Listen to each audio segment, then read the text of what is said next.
नाज़रीन, हमारे आज के मेहमान पाकिस्तान के मारूफ माहिर जिल्द प्रोफेसर डॉक्टर आतिफ हसनैन काज़मी हैं, जो अपने धीमेपन और खुश मिजाजी की वजह से भी जाने और पहचाने जाते हैं। आज हम जब इनकी रहाइश गाह पहुँचे तो उन्होंने हमारा गर्मजोशी से इस्तकबाल किया। उन्होंने क्या कहा, आप भी जानिए। अच्छा डॉक्टर साहब, स्किन के शोबे में कैसे आए? बड़ा अच्छा क्वेश्चन है जी। है मुझसे बड़े लोग पूछते हैं कि खाली स्किन में क्यों गए। तो शायद आपको मालूम होगा कि मेरे वालिद लेट प्रोफेसर सैयद गुलाम शबीर साहब, उन्होंने स्किन का शोबा मुतारिफ कराया पाकिस्तान में। तो पहली दफ़ा पाकिस्तान में कोई स्किन में अगर शख्स जो स्पेशलाइज करके बाहर से आया तो वो मेरे वालिद थे। वो कहाँ से करके आए? ये इंग्लैंड से। उन्होंने MRCP किया, किंग एडवर्ड मेडिकल कॉलेज से। मेरे वालिद ने 1947 में MBBS किया जब पाकिस्तान बना। और वो मुझे बताया करते थे कि कायदे आज़म मोहम्मद अली जिन्ना जब पाकिस्तान बन के अगस्त में आए तो मेरे वालिद वो मुस्लिम लीग में थे जिसके कायदे आज़म बानी थे। तो वो उनको लेने गए एयरपोर्ट पे, और वो बड़े स्ट्रॉन्ग मुस्लिम लीगी थे मेरे वालिद, उस कायदे आज़म की मुस्लिम लीग के। तो उन्होंने 47 में MBBS किया। उसके बाद फिर वहाँ से वो इंग्लैंड चले गए। और फिर अल्टीमेटली मैं तब, जब वो इंग्लैंड गए हैं 56 में और 57 में, तो मैं तब मेरा ख्याल 5-6 माह का था। तो मेरी वालदा भी साथ चली गई। तो वहाँ MRCP उन्होंने किया, पहला शख्स जिसने स्किन में किया उस शोबे में। और फिर वहाँ से करके वो 1960 तो पाकिस्तान में उस वक्त कोई और डॉक्टर, कोई स्किन का डॉक्टर नहीं था, कॉन्सेप्ट ही नहीं था स्किन का। जो जनरल मेडिसिन के लोग थे ये पढ़ाते होते थे डर्मेटोलॉजी। स्किन के सब्जेक्ट को डर्मेटोलॉजी कहते हैं, हम लोग डर्मेटोलॉजिस्ट कहलाते हैं। तो फिर जब मेरे वालिद आए तो KE में आके पहला डिपार्टमेंट जो किंग एडवर्ड मेडिकल कॉलेज का और मेयो हॉस्पिटल का इस्टेब्लिश किया, वो मेरे वालिद गुलाम शबीर साहब ने किया 1960 में, जो शोबा इसका शुरू हुआ। तो बस वो फिर अब्बा जी जो थे माशाल्लाह नोन थे पूरे पाकिस्तान में। हर बंदा वो जब एक ही होते थे मेरे वालिद पूरे पाकिस्तान में, मैं खाली लाहौर की बात नहीं कर रहा। फिर आहिस्ता आहिस्ता उन्होंने स्टूडेंट्स बनाने शुरू किए, लोग पढ़ने लग गए। तो अल्टीमेटली फिर वो माशाल्लाह टिल हिज डेथ, जो अब 16-18 साल हो गए उनकी डेथ को, तो वो फिर वहाँ अपना स्किन में ही रहे। प्रोफेसर रिटायर हुए KE से वो, और सीनियर मोस्ट प्रोफेसर थे। तो उसके बाद भी प्रैक्टिस करते रहे। तो मेरा जो आपने पूछा स्किन का, तो वो जेनेटिक भी हो सकता है, मौरूसी भी हो सकता है कि मैं जल्द में उनके साथ सारा दिन अब्बा जी के साथ, मैंने किंग एडवर्ड मेडिकल कॉलेज से MBBS किया 1980 में।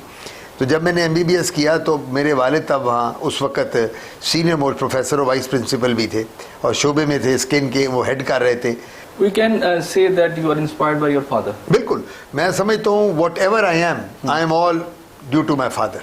अगर मैं वालिद, मेरी अपनी मेहनत तो अपनी जगह है, मेहनत के बगैर तो बंदा नहीं होता। लेकिन अगर मेरे कोई मेंटोर थे, मेरे कोई आइकॉन थे, अगर मुझे किसी से इंस्पिरेशन मिली तो वो मेरे वालिद से मिली, और उसकी वजह से आज मैं डर्मेटोलॉजी में हूँ, स्किन में। अच्छा, डर्मेटोलॉजी में पाकिस्तान का इस वक्त आप इस शोबे का पाकिस्तान में किस हद तक, तो इसकी अहमियत क्या है, दूसरा इसका फ्यूचर क्या है इधर? अब तो देखें एहसन साहब, बात सबसे बड़ी ये है कि शुरू में तो इस शोबे की कोई इम्पोर्टेंस नहीं गिनी जाती थी, क्योंकि जो मेडिसिन का प्रोफेसर होता था वो स्किन को डील कर लेता था। 4 बीमारियां होती थी, खारिश, एक्जिमा जिसको चंबल कहते हैं, कोई कहता था जी कि मुझे दहाद हो गई है जिसको फंगस कहते हैं, एलर्जी हो गई है, तरफड़ पड़ गए हैं, ये 4 बीमारियां।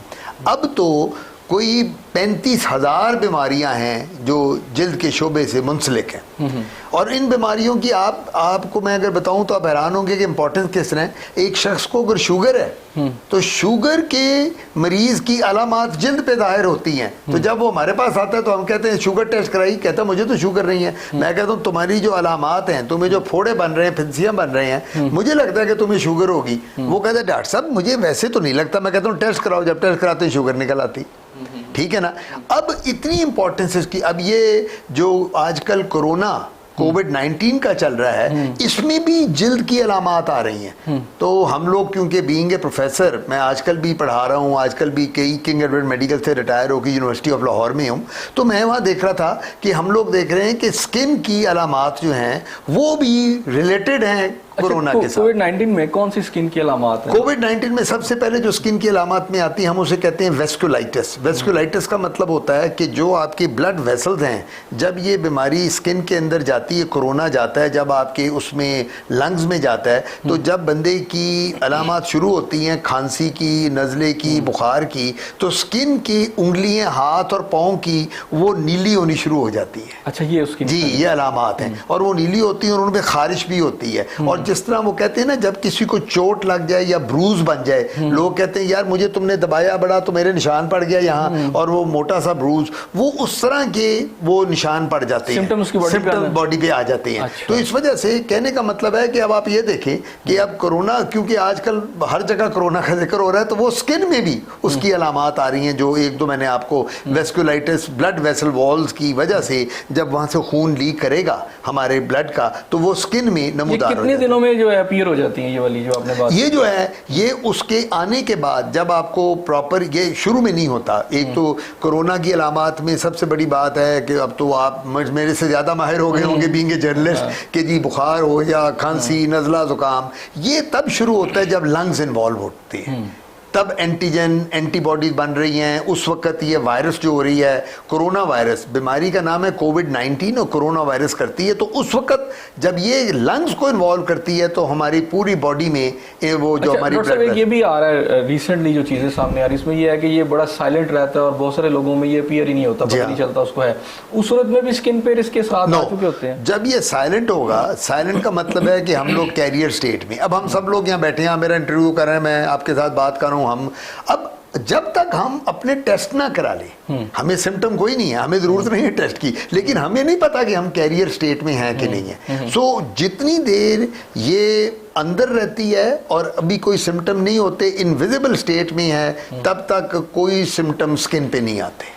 अच्छा डॉक्टर साहब, और इसके अलावा इसके सिम्टम्स क्या हैं? देखिए, होता यह है कि मैं ये पेशेंट्स को जो मैं देख रहा हूँ, हमारे यूनिवर्सिटी ऑफ लाहौर में भी हमने कोरोना का पूरा अलग एक यूनिट बना दिया है जहाँ मरीज अब दाखिल भी हैं। तो हम लोग, और जो हम पढ़ रहे हैं, रिसर्च देख रहे हैं, जिन लोगों में खांसी बहुत हो और उसके साथ टेम्परेचर भी हो 103-4, बदन टूटता हो जिस्म, जो कोरोना की अलामत हैं, तो स्किन पे द्रपड़ से पड़ जाते हैं, जिसको एलर्जी, अर्टिकेरिया, छपाकी टाइप होते हैं। और पाँव की, जिस तरह मैंने बताया, पाँव और हाथ की उंगलियां वो नीली होनी शुरू हो जाएंगी, होंठ पे भी कई दफ़ा नीलापन आने लग जाएगा, और वहाँ खून जिस तरह जम नहीं जाता उंगलियों पे, कोनों पे, हमारे पपोटों के वहाँ खून जम जाएगा। तो ये स्किन की अलामत हैं। जब भी कभी कोई शख्स जिसको बुखार है, जिसको बाकी गला ख़राब है, खांस रहा है, बदन टूट रहा है, और उसके साथ जिल्द पे खारिश, और जिल्द के हाथ और पाँव पे अगर वो छोटे छोटे डॉट्स देख रहा है खून की तरह के, जिसको हम परपरिक्लियंस कहते हैं, परपरा कहते हैं अपनी ज़बान में, तो उसको ज़रूर कोरोना के लिए इन्वेस्टिगेट करना चाहिए। ठीक हो गया डॉक्टर साहब, कुछ अपने बारे में जी, बिलोंग कहाँ से करते हैं? मैं बेसिकली पीछे से सरगोदा से हूँ।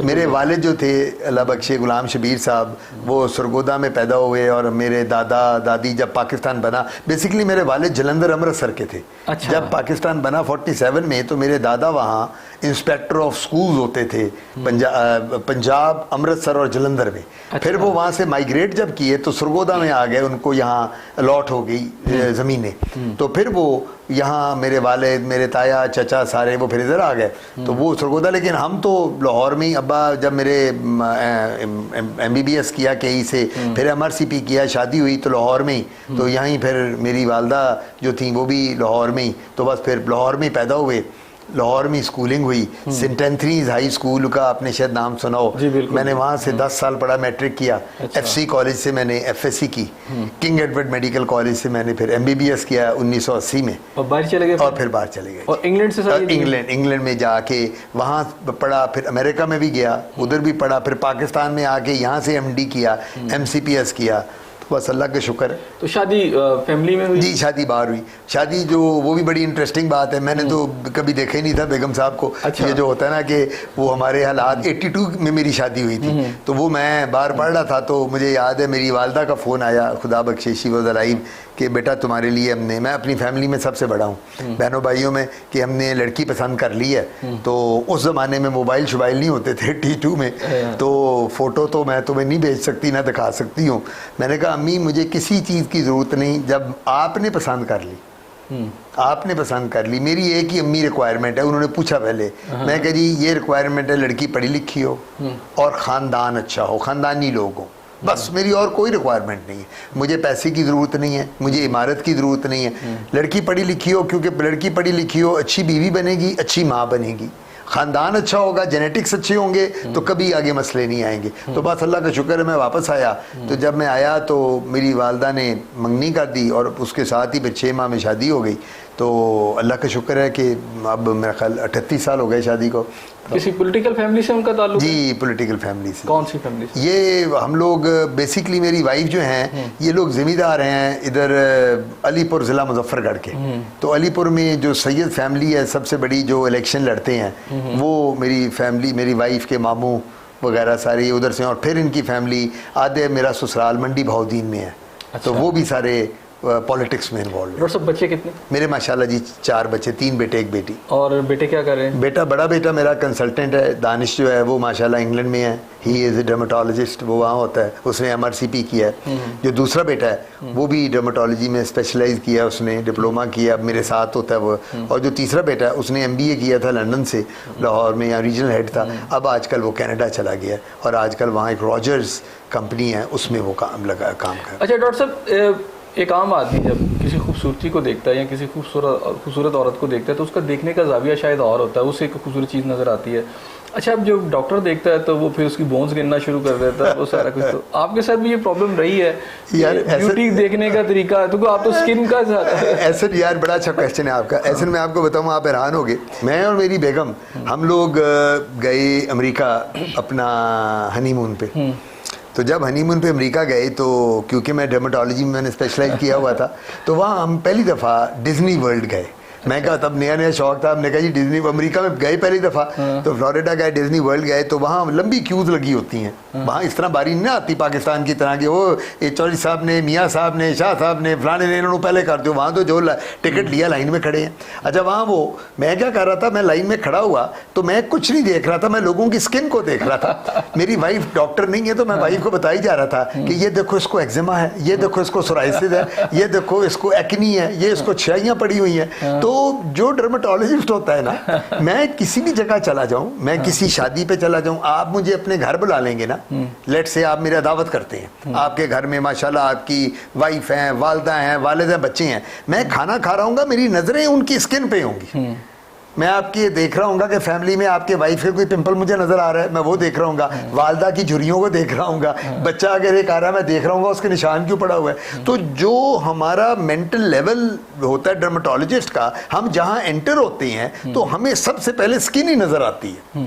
और आप एक बात एग्री करेंगे कि skin is the largest organ of the body, इससे बड़ा ऑर्गन तो कोई नहीं है ना, सर से पांव तक स्किन है। लेजर से मैंने देखा कि एक दो यूट्यूब वगैरह पे हम तो लोग देखते हैं कि वो लेजर आती है और वो फेस को बिल्कुल ऐसे साफ कर देती है, हालांकि बड़ा डार्क सा फेस होता है और वो फिर वो उसमें लगती है। वो क्या चीज़ है? देखिए लेजर डिफरेंट लेजर्स हैं, क्यू स्विच लेज़र है, एलेक्जेंड्राइट लेज़र है, डायोड है, यैग है, ये डिफरेंट ब्रांड्स हैं। हर स्किन के लिए और हर बीमारी का लेज़र डिफरेंट है। अगर आप कहें डॉक्टर साहब, जो सबसे बड़ी बात है आजकल जो प्रॉब्लम है ख़वातीन में वो हेयर्स की है, और हर औरत के एक्सेसिव हेयर्स हैं चेहरे में, बाल जो आ जाते हैं गैर ज़रूरी बाल। तो आप मुझे कहें डॉक्टर साहब ये गैर ज़रूरी बालों के लिए लेज़र, तो वो डायोड और यैग लेज़र है। जो आप चमक की चेहरे की बात करते हैं, फ्रैक्शनल CO2 लेज़र हैं। अब फ्रैक्शनल लेज़र आ गया है, उसके साथ पीलिंग हम करते हैं, मेलानो पील्स कर रहे हैं जिसके साथ स्किन साफ, और डर्मा पेन करते हैं, फिलर्स लगा रहे हैं, रोलर्स लगा रहे हैं। मैंने आपको पहले बताया हाइड्रा फेशियल के साथ स्किन में चमक आ जाती है, हाईफू का प्रोसीजर करते हैं। सो हर स्किन डिजीज के लिए लेज़र भी डिफरेंट है। लेकिन एक बात बताता चलूं, ये लेज़र फॉर एवर के लिए नहीं होता। अब बोटॉक्स है एक, आपने नाम सुना होगा बोटॉक्स का, जिनको झुर्रियां पड़ जाती हैं यहाँ माथे पे क्रीजेज यंग एज में, यानी एक औरत 30 साल की है तो उसकी लग 50 साल की रही है, उसका बोटॉक्स हम करते हैं। बोटॉक्स एक इंजेक्शन है। जो हम लगाते हैं, ठीक है ना, वो हर 9 महीने 6 महीने के बाद लगाना पड़ता है, और वो जब तक लगाते रहेंगे वो झुर्रियाँ गायब रहती हैं, जब छोड़ देंगे फिर आ जाएंगी। यानी वो परमानेंट नहीं, परमानेंट कोई चीज़ नहीं होती इसमें से। हेयर रिमूवल जो है ये भी 100% नहीं होता। लोग आगे कहते हैं डॉक्टर साहब मेरे ये बाल हैं, सबसे पहले तो जो खातून आएगी जिसके चेहरे पे बाल हैं, हम कहते हैं बेटा अपनी गायनेकोलॉजिस्ट के पास जाओ, उससे जाके अपने मेंस्ट्रुअल साइकिल, हार्मोनल इश्यूज उसको चेक कराओ। अगर वो गायनेकोलॉजिस्ट कहती है कि आपका हार्मोन्स का मसला नहीं है, फिर आप आओ हम आपका लेज़र करेंगे, और वो भी लेज़र 100% बालों को ख़त्म नहीं करता, 60 to 70%। नादिर यहाँ ब्रेक लेते हैं और जब ब्रेक के बाद वापस आऊँगा तो मज़ीद बात करेंगे, हमारे साथ रहिएगा।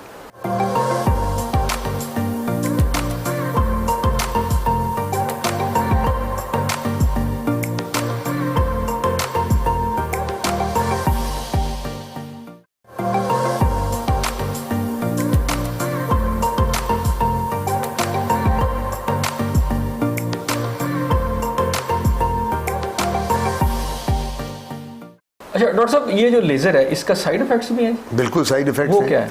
सबसे बड़ी बात है, मैं आज आपके प्रोग्राम के थ्रू ये कहना चाहूँगा अपने सुनने वालों को कि खुदारा क्वैक से बचें। क्वैक कौन होता है? अताई डॉक्टर्स, जो डॉक्टर ही नहीं है अताई डॉक्टर कह देना।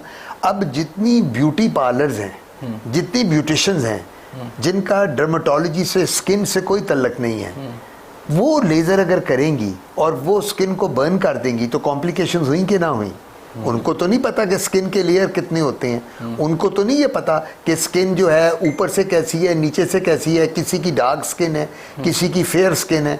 तो मेरा मशवरा ये होगा, अगर आपने लेज़र कराना है तो सिर्फ 2 डिसिप्लिन या 2 स्पेशलिस्ट डॉक्टर के पास आपको जाना चाहिए। कौन कौन से? एक डर्मेटोलॉजिस्ट, एक प्लास्टिक सर्जन, कॉस्मेटिक सर्जन। क्योंकि जो डर्मेटोलॉजिस्ट और कॉस्मेटिक सर्जन होते हैं इन्होंने स्किन में स्पेशलाइज किया होता है और इनको पता होता है कि कॉम्प्लिकेशन लेजर्स की क्या है। क्योंकि मैं अगर एक नॉन डॉक्टर हूँ और मुझे आप लेज़र पकड़ा दें, अब लेज़र तो एक छोटी सी मशीन है, उसको यूज़ करना कि आप मुझे कहें डॉक्टर साहब ये लेज़र लगा दो, तो मुझे तो ये पता नहीं होगा कि आपकी स्किन पे कितनी फ्लुएंस यूज़ करनी है, मेरी स्किन पे, जो बाकी लोग हैं उनकी स्किन पे। तो होगा क्या, होगा ये कि मैं ये जब लेज़र के साथ काम करूँगा तो मुझे बीइंग ए डॉक्टर मुझे पता है कि मैंने कितनी आपकी ताकत रखनी है उसकी, ताकि आपकी स्किन पे बर्न ना हो। तो कॉम्प्लिकेशन लेज़र्स की बिल्कुल हैं, सिर्फ उसको लेज़र यूज़ करना चाहिए जिसने स्पेशलाइज किया। अच्छा डॉक्टर साहब, मेडिसिन के अलावा देखिए ना, आजकल आपको पता है कि आज फ्रूट्स हैं और बहुत सारे जूसेस हैं और बहुत सारी ऐसी वेजिटेबल्स हैं। आजकल लोग जो हैं, बल्कि मैंने बहुत से डॉक्टर से सुनता हूँ कि जनाब ये उस तरफ चले जाएं, उससे भी स्किन ठीक हो जाती है। बिल्कुल होती है, बिल्कुल आप ठीक। मैं क्या करता हूँ, हाँ। मैं तो अगर आप मेरे कभी कोई टीवी प्रोग्राम या इंटरव्यू या यूट्यूब पे मेरे देखें तो मैं तो एक ही बात करता हूँ, मैं कहता हूँ फ्रूट्स, जूस, मिल्क शेक, दूध, वेजिटेबल्स और सैलड्स, इसका ज़्यादा से ज़्यादा इस्तेमाल करें। हर पेशेंट को मैं ये कहता हूँ, बच्चियाँ मेरे पास आती हैं, 18, 19, 20 साल का बच्चा बच्ची कील है मुंह पे, जिसको हम पिंपल्स कहते हैं, तो मैं उन्हें क्या कहता हूँ, मैं उनसे पूछता हूँ तुम बर्गर भी खाती हो, तुम पिज़्ज़े भी खाते हो बेटा, तुम शवारमे भी खाते हो, तुम ये फास्ट फूड और ये बाकी चीज़ें भी जो मार्केट में मिलती हैं खाते हो जी, और सॉफ्ट ड्रिंक्स ज़्यादा पीते हो, पानी कम पीते हो, जूस जी, तो ये सारा मैंने कहा उस वजह से चेहरा ख़राब हो रहा है। सो हमें ये चाहिए कि हमने जो खाना खाना है, अब आपका घर में जो खाना बने, ठीक है, गोश्त भी होना चाहिए, मैं ये नहीं कहता कि आप प्रोटीन बंद कर दें, फ़िश खाएँ, चिकन खाएँ, मटन खाएँ, लेकिन सब बड़ी बात क्या है, वेजिटेबल का इंटेक और फ्रूट्स और जूसेस का, इसको मैक्सिमाइज़ करें।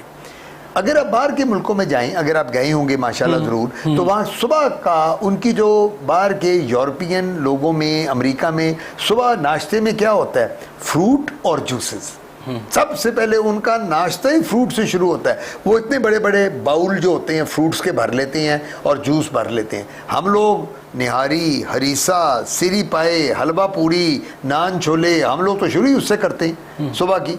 तो वो तो देखें ना, अंदर हमारे फैट जमा हो रही है। इसी वजह से हमारे जो लोग हैं आजकल 20, 25, 30 साल पे उनको हार्ट प्रॉब्लम हो जाती है, यंग बच्चों को।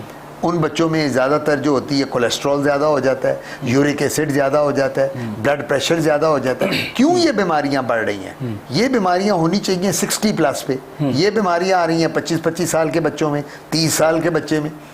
अब आपको हार्ट की प्रॉब्लम, वो अगर आप चले जाए इंस्टीट्यूट ऑफ कार्डियोलॉजी तो वो कहेंगे जी 20 साल के बच्चों को हार्ट अटैक हो रहा है। क्यों हो रहा है? क्योंकि उनके ब्लड में कोलेस्ट्रॉल जा रही है, उनके डाइटरी हैबिट्स ऐसे हैं कि उनको शुगर हो गई हुई है, उनको ब्लड प्रेशर हो गया हुआ है। यंग बच्चों से पूछो, वो कहते हैं जी मुझे तो ब्लड प्रेशर है, एक्सरसाइज नहीं करते, वॉक नहीं करते, जिम नहीं जाते, और डाइटरी हैबिट सबसे ज़्यादा पुअर है उनकी। ना उन्होंने फ्रूट लेना है, ना जूसेस, ये बाहर का जंक फूड खाना है, और ये हरीसे ना हरियाँ हर वक्त खाते रहना है, तो इसके साथ फिर यही होगा। अच्छा डॉक्टर साहब, अगर मैं कहूँ स्किन का कलर, तो आपके ख्याल में बेहतरीन इंसान के स्किन का कलर वाइट है, ब्लैक है, या जैसे गंदमी हमारे ब्राउन है, या ब्राउन? हम लोग ब्राउन कम्प्लेक्शन की। अच्छा, हम ब्राउन जी, इसको ब्राउन कम्प्लेक्शन कहा जाता है। और गंदमी कौन सा होगा? गंदमी जो होता है वो ब्राउन की एक स्टेज नीचे है, उससे नीचे? वो उससे नीचे। अगर मैं कहूँ पाकिस्तान और इंडिया में, तो जो आपको गंदमी कलर उधर नजर आता है कि इधर नजर? उधर इंडिया में। इंडिया में वो उसे इंडिया में जेनेटिक्स गंदमी की ज्यादा है। उनके जो टैमिल्स हैं वो तो बिल्कुल डार्क हैं। हाँ। वो तो जिस तरह ये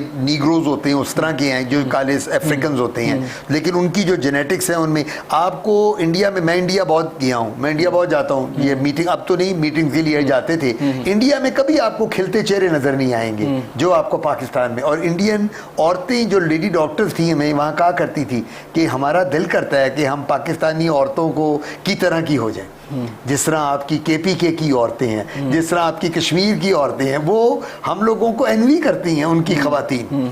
अब ये जो हम लोग टीवी में और वो जो देखते हैं मूवीज़ में इंडियन औरतों को, और हम बड़े इम्प्रेस होते हैं उनकी शक्ल सूरत से, वो आधा तो उन्होंने पूरा मेकअप शेकअप किया, मफलाज किया होता है। जब वो उनका मेकअप उतर जाए तो बंदा कहेगा कि जी ये तो शक्ल ही कुछ नहीं, ऑर्डिनरी, इसको तो पाकिस्तान में एंटरटेन ही कोई नहीं करेगा फिल्म इंडस्ट्री में। तो हमारी जो शक्लें हैं, हमारा जो रंग है, माशाल्लाह वो ब्राउन है। हम लोगों को अल्लाह ताला ने जो स्किन दी है, इसका सबसे बड़ा फायदा क्या है ब्राउन स्किन का? वो क्या है? स्किन कैंसर नहीं होता। अच्छा, मिनिमम स्किन कैंसर है। रीजन क्या है? गोरे में स्किन कैंसर क्यों है ज्यादा? अगर आप स्कैंडिनेवियन कंट्रीज में जाएं, आपको पता है दुनिया में सबसे ज्यादा स्किन कैंसर कौन से मुल्क में है? ऑस्ट्रेलिया में। अच्छा। ऑस्ट्रेलियन स्किन में अगर आप जाएं और ये स्कैंडिनेवियन कंट्रीज में, तो उनके छोटे छोटे काले काले तिल और वो फिर बड़े हो जाते हैं स्किन पे, क्योंकि वो गोरी स्किन है। तो वो जब उनके तिल बन जाते हैं, हो जाते हैं, तो रीज़न उसकी क्या होती है? उसकी रीज़न होती है कि उनको स्किन से प्रोटेक्ट, सन से प्रोटेक्ट करने के लिए, धूप से, उनके मेलानोसाइट्स नहीं हैं जो हमें अल्लाह ने दिए हुए हैं। मेलानोसाइट्स वो सेल होते हैं जो स्किन को ब्राउन या डार्क रखते हैं। अच्छा। हमारी स्किन में मेलानोसाइट सेल ज्यादा होते हैं, गोरों की स्किन में होते ही नहीं है। सो गोरों की स्किन में जो अल्ट्रावायलेट लाइट है, जो सूरज की लाइट है, वो जब पेनिट्रेट करती है स्किन में, तो वो स्किन कैंसर ज्यादा। वो जो सन बाथ लेते हैं तो उनके लिए तो फिर खतरनाक होगा ना? वो सन बाथ क्यों लेते हैं? वो सन बेथिंग क्यों करते हैं? वो अपने आप को टैन करते हैं। वो टैन, वो सन बाथ जो लेते हैं वो उस वक्त लेते हैं जब अल्ट्रावायलेट रेज मिनिमम हो और स्किन टैन हो जाए। टैन का मतलब है कि जब डार्क हो जाएगी तो स्किन कैंसर होने के चांसेस कम होंगे। अच्छा, ये उसके लिए लेते पीछे कॉन्सेप्ट। जी हाँ, कॉन्सेप्ट ही है। अच्छा डॉक्टर साहब, दुनिया में कहाँ कहाँ गए? कोई मुल्क नहीं छोड़ा कोई, बस एक शौक है मुझे। क्या? और वो शौक है ट्रैवलिंग का।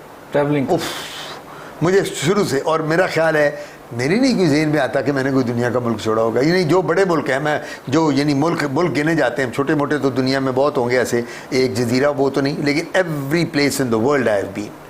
अच्छा डॉक्टर साहब, मैं आपके घर में आया हूँ, बड़ा खूबसूरत सा आपका घर है, सिंथेटिक सेंस जो है ना यहाँ पे बहुत ज़्यादा मुझे नज़र आ रही है। Thank you. तो ये आपने खुद किया सारा? घर मैंने बनाया, बाकी बेगम का कमाल है। अच्छा, इसमें आपका मेरा काम था सिर्फ, मैं स्टेट बैंक ऑफ पाकिस्तान की बना होता था बेगम ने मेरे कहना भाई इतने का चेक काट दो, ये है वो है।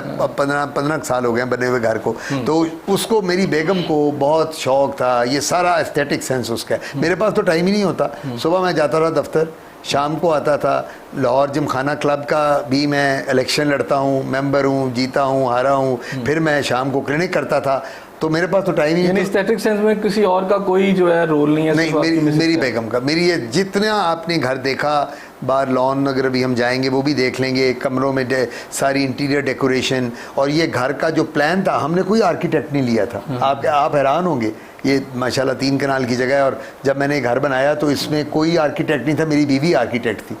तो हमने मिलके बैठ के, वो जो हमने कॉन्ट्रैक्टर हायर किया हुआ था उसके साथ डिस्कस करते थे। ये जगह की चॉइस, किस एरिया में रहना है? ये मेरी वाइफ, उसने मुझे कहा था, मेरे वालिद जो थे अल्लाह बख्शे, फिरोजपुर रोड पे मजंग चुंगी पे 40 साल उन्होंने क्लिनिक किया और फिर उनकी वहाँ डेथ हुई। तो जब डेथ से पहले मेरे वालिद मॉडल टाउन शिफ्ट हो गए, तो मेरे वालिद ने मुझे कहा, पैसे तो मेरे वालिद की थे, हमारे पास पैसे पूछे, कहा नए नए डॉक्टर बनते थे, तनख्वाही तब होती थी मेरा ख्याल 3000 रुपया।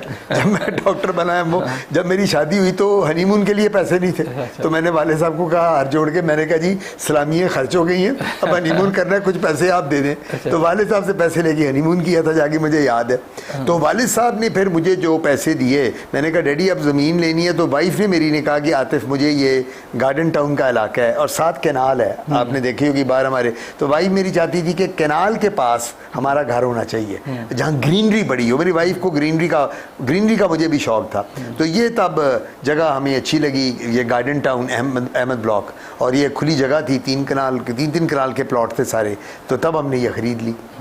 और अल्लाह का शुक्र है ये भी मेरी वाइफ की पसंद थी। मेरे वालिद चाहते थे कि मॉडल टाउन हम आ जाएं, हम 3 भाई हैं, तो वालिद चाहते तीनों भाई इकट्ठे वहाँ कर लें, लेकिन मेरी वाइफ ने मुझे कहा कि आतिफ मुझे ये जगह बहुत अच्छी लगती है। तो मैंने वालिद को कहा, मैंने कहा डैडी जो मेरा हिस्सा देना है वो आप अगर माइंड ना करें तो हम, उन्होंने कहा बेटा तुम वहाँ कर लो, मर्जी है तुम्हारी। तो इस तरह फिर हम यहाँ आए।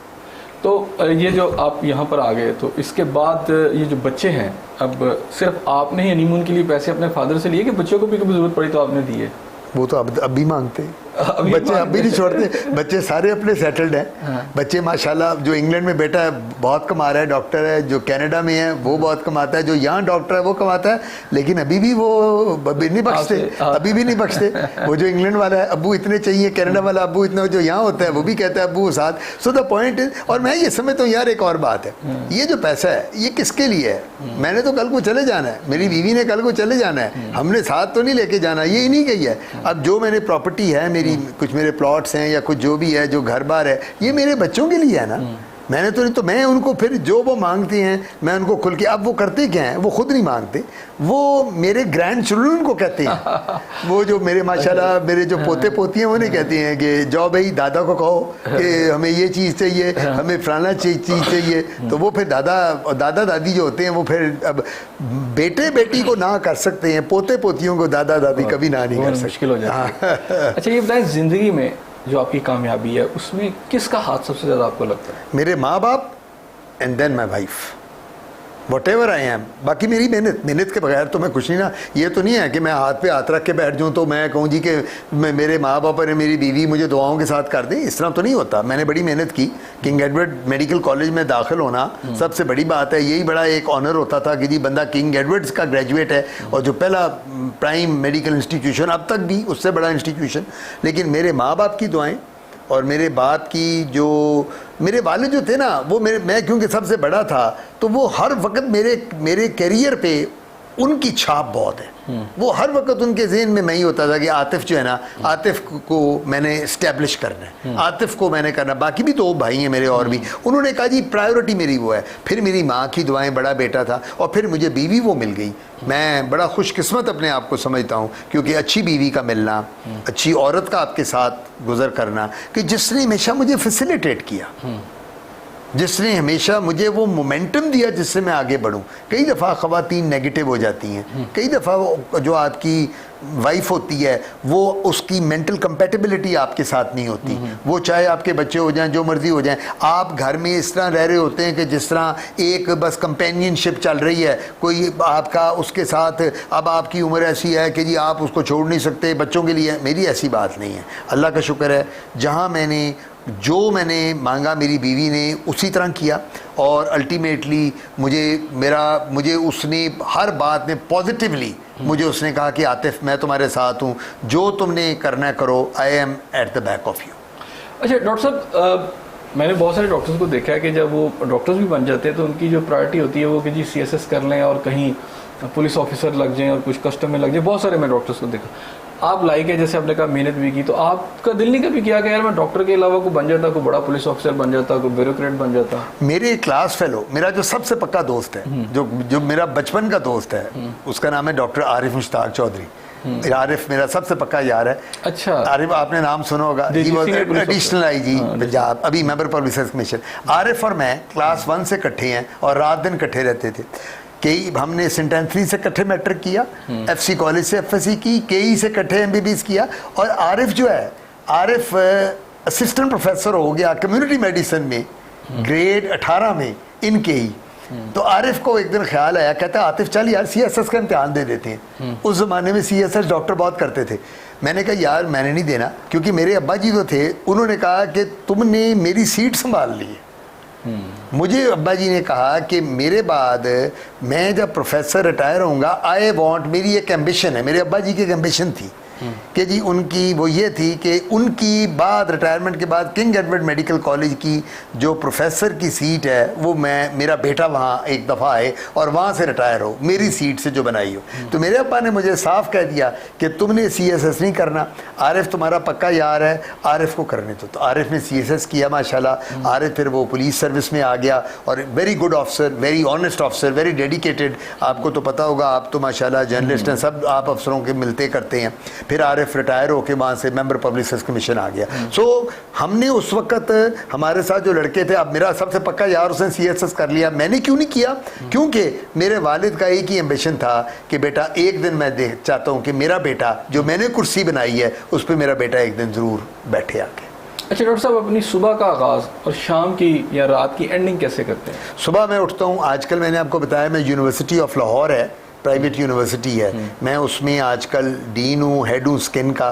तो मैं सुबह 8 साढ़े 8 बजे दफ्तर चला जाता हूँ। मैं वहाँ पढ़ाता हूँ 3rd year 4th year final year को। वहाँ मैं रील देखता हूँ स्किन के। उसके बाद मैं 2-2:30 बजे घर आता हूँ।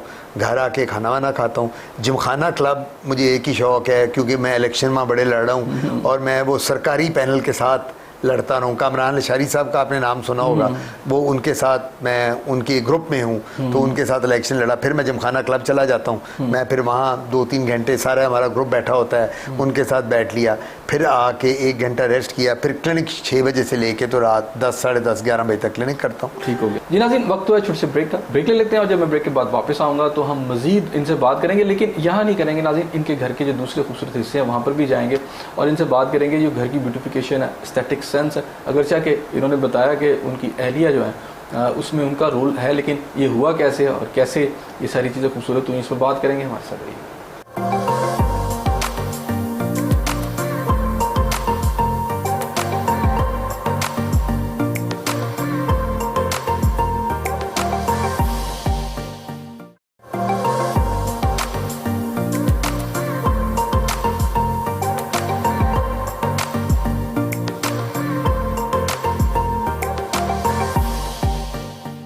जी नाज़रीन, प्रोग्राम में आपको एक दफ़ा फिर खुशामदीद कहते हैं और डॉक्टर साहब के साथ बात करते हैं। अच्छा डॉक्टर साहब, पाकिस्तान का कौन कौन सा इलाका देखा जी? पाकिस्तान में भी मैंने माशाल्लाह तकरीबन सारा घूमा फिरा। मैंने आपको बताया ना, घूमने का शौक़ है, सिर्फ बाहर का नहीं, तो सारा गिलगित, सकरदू, चित्राल, नारान, कागान, सवात।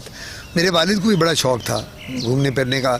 तो वो हम जब स्कूल में पढ़ते थे तो हर गर्मी की छुट्टियों में वो मेरे वालिद मुल्क से बाहर नहीं जाते थे, लेकिन हमें इधर KPK ले गए, इधर सारा दिखाया। फिर वो सवात, कागान, मेरे वालिद को सवात बहुत खूबसूरत लगता था, फिर उधर ले जाना उन्होंने। तो बाकी तो मैंने तो सारे शहर, कराची बड़े शहर, इस्लामाबाद, पेशावर, पिंडी, जो शहर हैं वो बड़े देखे। लेकिन जो सियाही मकाम आते हैं जहाँ ये बंदा जाके तो अपनी वेकेशन करता है, उनमें मैं सकरदू भी गया हूँ, मैं गिलगित भी गया हूँ, उसके बाद कागान। लेकिन कागान मुझे बहुत अच्छा लगा, कागान, नारान और लेक सैफुल मलूक। क्या बात है यार, लेक सैफुल मलूक जाओ तो नशा आ जाता है, लगता है जन्नत में आ गए हो। ये जो लोग स्विट्ज़रलैंड कहते हैं ना, मैं स्विट्ज़रलैंड बहुत दफ़ा गया हूँ, तो लोग आगे कहते हैं कि डॉक्टर साहब जिसने स्विट्ज़रलैंड नहीं देखा, मैंने कहा तो जिसने कागान, नारान, सवात नहीं देखा उसने स्विट्ज़रलैंड भी नहीं देखा। अब ये देखो फिर पता चलेगा, मैं सही आपको बता रहा हूँ। सिर्फ फ़र्क क्या स्विट्ज़रलैंड में और हमारे स्विट्ज़रलैंड में, कागान, नारान के, कि वो डेवलप्ड है, हम लोग गरीब मुल्क हैं, हम डेवलप नहीं कर सके। वहाँ केबल कार चल रही हैं, हमारे पास वो फैसिलिटी नहीं है। लेकिन क्या बात है हमारे मुल्क की यार, और हर मौसम अवेलेबल है, हर शक्ल सूरत अवेलेबल है। काफिरिस्तान कभी गए हैं आप?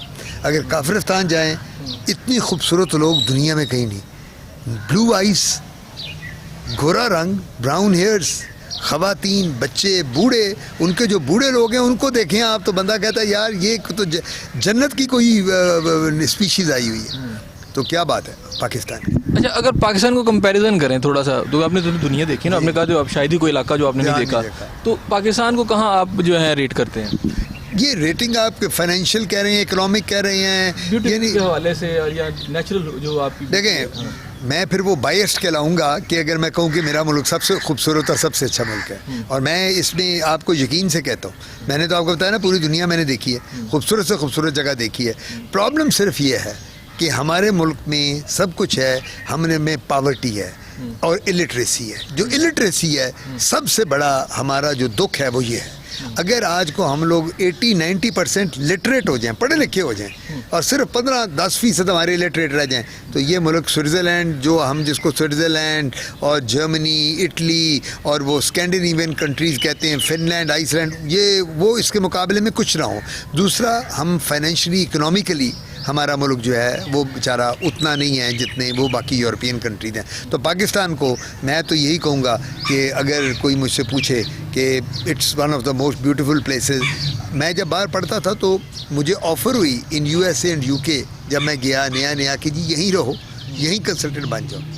मैं कहा I have lived in Pakistan, I was born in Pakistan, I will die in Pakistan.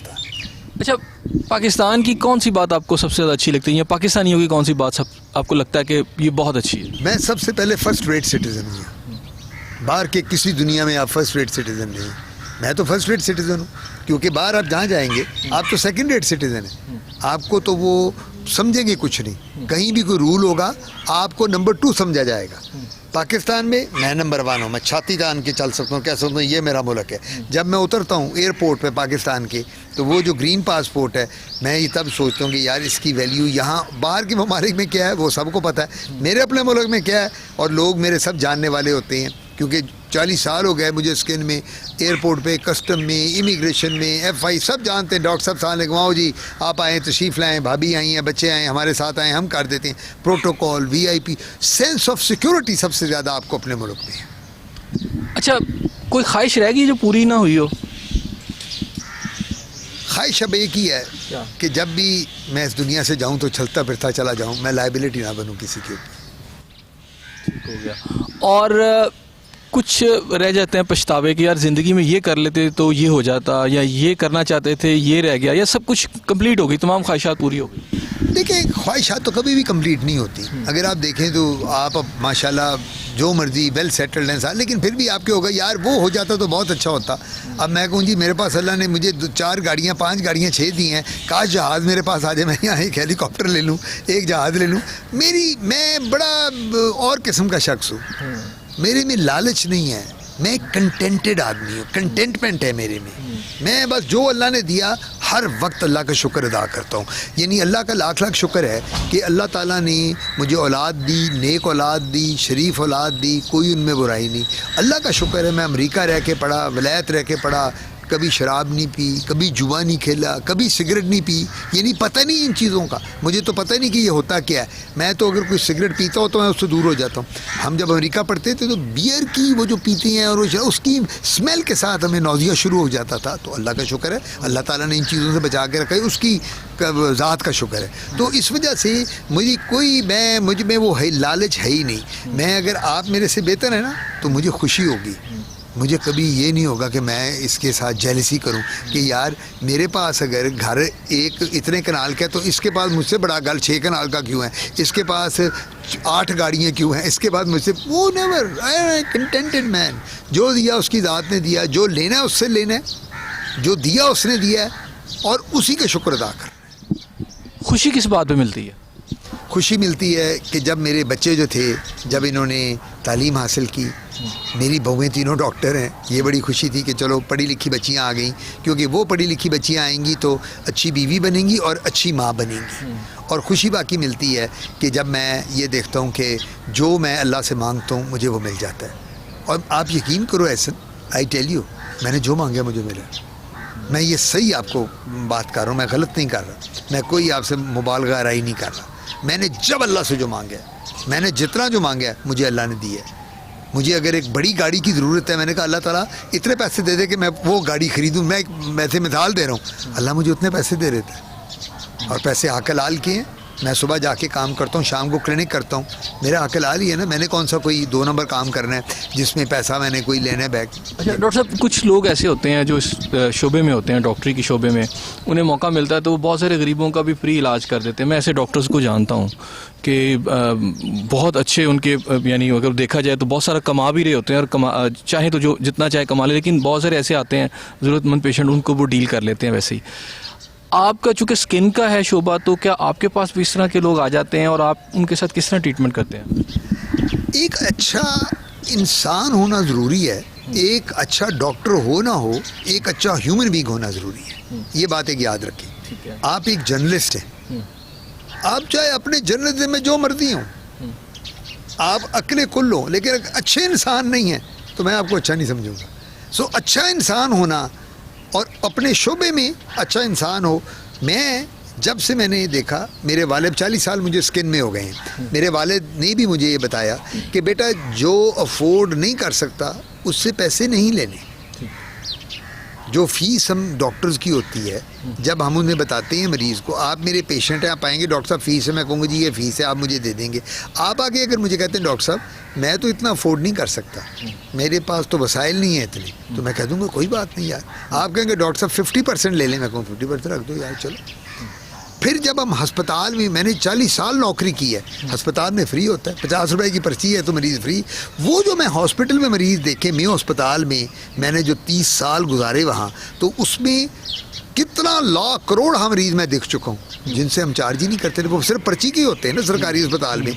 तो वो अल्लाह का शुक्र है, सैंपल अपने पास से दे देते हैं, दवाइयाँ अपने पास से। आजकल अब रमज़ान का महीना चल रहा है, कोरोना के हवाले से मैं आपको बताऊँ, आप हैरान होंगे कि जब से ये कोरोना की वबा आई है, लोगों के बिज़नेस ख़त्म हो गए हैं। आपको पता ही है, सारी बंद हो गई हैं बिजनेस।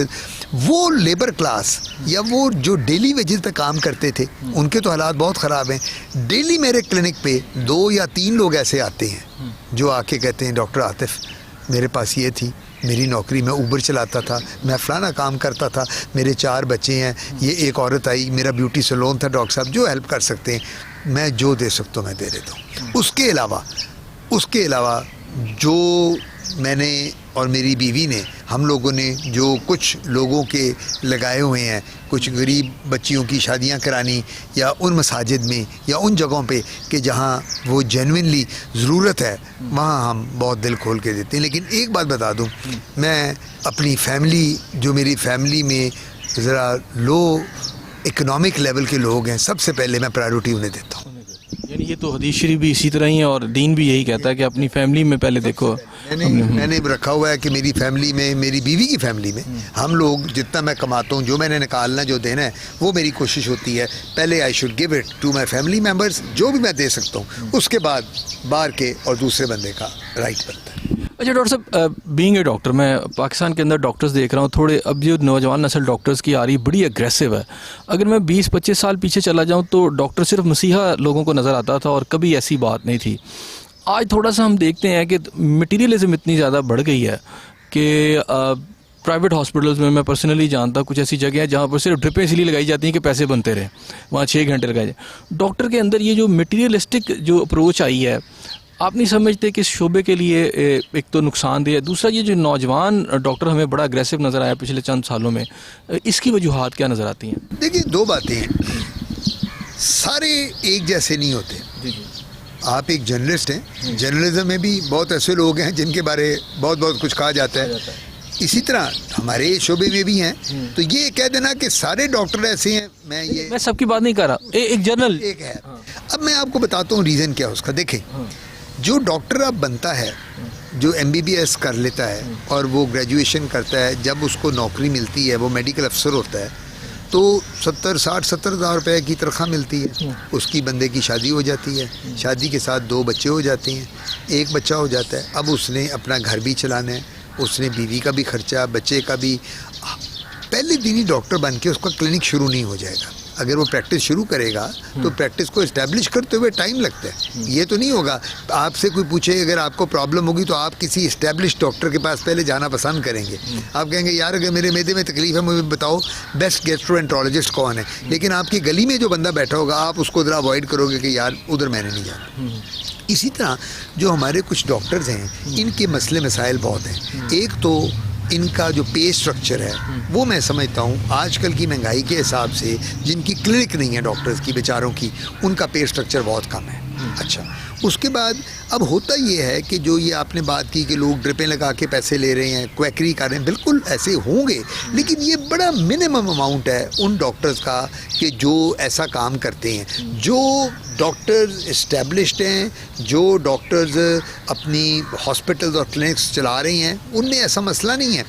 क्वैकरी में ज़्यादा है ये अताई डॉक्टरों में। जो यंग डॉक्टर्स की आपने बात की ना, मसलन यंग डॉक्टर्स एसोसिएशन है, वाईडीए वाले सारे लड़के हमारे स्टूडेंट्स हैं, सारे मैंने पढ़ाए हुए हैं। आजकल जो ये सदर वगैरह सारे हैं, मैं नहीं समझता, ये मेरा दाती ख्याल है। हाँ, हो सकता है कि वाईडीए के यंग डॉक्टर्स के कुछ ऐसे डिमांड्स हैं कि जो गवर्नमेंट समझती है कि उनको आजकल के हालात में कोरोना में वो नहीं करनी चाहिए। लेकिन मुझे आप ये एक बात बताएं, मैं तो आपसे एक बात पूछूंगा, मुझे आपको मैं ये कहता हूँ कि ये सामने शेर खड़ा है, इस शेर के मुंह में आपने जाना है, और आपको ना मैं ज़रा बख्तर पे ना रहा हूँ, ना मैं आपको कोई बंदूक दे रहा हूँ और मैं कह रहा हूँ जाओ जाके छलांग लगा दो, तो शेर तो खा जाएगा ना आपको। अगर आपने शेर से फाइट करनी है तो आप कहेंगे डॉक्टर साहब मुझे एक बंदूक दो, मुझे एक बंदूक के अलावा मुझे कोई आप एक आर्म ऐसे दें जिससे। अब हम लोगों का यंग डॉक्टर्स का क्या पॉइंट है, वो कहते हैं जी हमें सिर्फ पहली चीज़ एक चाहिए जो PPEs चाहिए, पर्सनल प्रोटेक्टिव इक्विपमेंट, जो इन मरीज़ों के लिए, जो ये मरीज़ हैं जो वाले ये काम करते हैं, जो कोविड के 19 के पेशेंट हैं, हमें उनको देखने के लिए, क्योंकि अब आप देख रहे हैं कितने हेल्थ वर्कर्स की डेथ हो रही है। कल भी अखबार में था कि इतने डॉक्टर, पैरामेडिक, नर्सेज फौत हो रहे हैं। तो मैं ये समझता हूँ कि हमें उनको ये प्रोवाइड करना गवर्नमेंट की ये ज़रूरत है।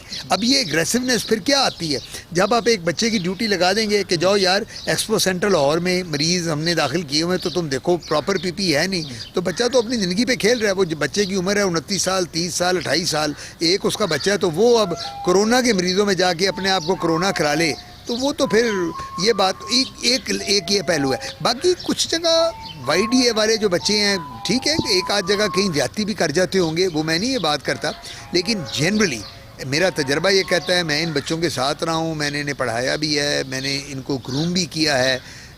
90% बच्चे जो हैं वो मैं नहीं समझता कि वो नहीं चाहते कि वो काम करें और वो एग्रेसिव रहें और वो गाली गलोच करें और मरीज़ों का ना देखें। फ़नून लतीफ़ा का भी शौक़ है? फ़नून लतीफ़ा का शौक़ पहले था, अब तो उम्र के साथ साथ अब तो इतने बिजी हो गए कामों में, मरीज़ों में, पढ़ाई लिखाई में। लेकिन कभी कभी जब इंसान अकेला आता है तो दिल करता है ना कि यार अच्छा सा कोई पुराना जो इंसान की अपनी एक पसंदीदा कोई सॉन्ग सुन ले या कोई शायरी। हाँ, वो शायरी का वो देखिए वो बिल्कुल था, गज़लों का शौक़ था, गज़ल सुन लेते थे और बाकी कभी गुनगुना भी लेते थे। जब जवान थे तो गुनगुनाने का शौक़ था कभी। तो क्या अभी इस वक्त आपको दिल करेगा कुछ गुनगुनाने को? मैं चाहूँगा अगर ऐसा है तो ज़रूर हमें गुनगुना के ज़रा दिखाएं तो सही। मुझे याद है मैं गाना गाता था, वो मेरी बेगम भी मेरा मजाक उड़ाती है, बच्चे भी, तो वो कभी जब मैं कॉलेज में था उसके एक दो सुना देता हूँ। मेरे दिल में आज क्या है तू कहे तो मैं बता दूँ, मेरे दिल में आज क्या है तू कहे तो मैं बता दूँ, तेरी जुल्फ फिर संवारूं, तेरी मांग फिर सजा दूँ, कोई ढूंढने भी आए तो हमें न ढूंढ पाए, कोई ढूंढने भी आए तो हमें न ढूंढ पाए, मैं तुझे कहीं छुपा दूं, तू मुझे कहीं छुपा दे, मेरे दिल में आज क्या है, तू कहे तो मैं बता दूं। वाह जी वाह जी वाह, बहुत आला जी। और लोगों के लिए कोई पैगाम? लोगों के लिए एक ही पैगाम है कि देखें, अल्लाह ताला ने जो आपके माथे पे आपके लिए रिज़्क़ लिखा है वो आपसे कोई नहीं ले सकता। जो बात याद रखें, मेहनत करें, ऑनेस्टी के साथ काम करें, अल्लाह ताला उसमें बरकत इतनी डालता है। ये मैं आपको तजर्बे से 40 साल तजर्बे से बात कर रहा हूँ। और ये झूठ और फरेब और मकार ये वक्ती तौर पे तो आपको बहुत कुछ दे देगा, लेकिन इन द लॉन्ग रन आपका खुदा न खास्ता डिबैकल आएगा। आपका एक लेवल जो होगा वो ऐसी कोई कॉम्प्लिकेशन आ सकती है। और आखिरी बात मैं ये करूँगा कि मैंने ये देखा है, 5 वक्त की नमाज़ पढ़ें, कुरान पढ़ें और कुरान को तर्जमे के साथ पढ़ें, क्योंकि हम लोगों की अरबी वीक होती है, हमें कई दफ़ा समझ नहीं आती। हम कहते हैं बच्चा आता है जी मैंने 5 दफ़ा कुरान पढ़ लिया, लेकिन वो अरबी में पढ़ा होता है। जब हम तर्जमे के साथ पढ़ेंगे उस कुरान को, हम जब इम्प्लीमेंट करेंगे तो आप यकीन करें अंदर से भी सब साफ़ हो जाएगा। बिल्कुल आप साफ़ हो जाएंगे नमाज़ पढ़ के। ना आपको योगा की ज़रूरत होगी, ना आपको जिम की ज़रूरत होगी, ना एक्सरसाइज की। कुरान आपका योगा है, नमाज आपकी जिम है, कुरान आपकी एक्सरसाइज है। वही पढ़ते चले जाएं और अल्लाह ताला सेहत भी देगा, ज़िंदगी भी देगा और इंशाल्लाह आपको एक अच्छा इंसान भी बनाएगा। जी नाज़रीन, आपने सुना डॉक्टर साहब ने बड़ा ही अक्सीर नुस्खा जो है एंड पे बताया कि इंसान कैसे फलाह पा सकता है। इस दुआ के साथ कि अल्लाह ताला आपको अपनी रहमतों के साए में रखे। अपने मेज़बान हसन ज़िया को इजाज़त दीजिए। अल्लाह हाफ़िज़।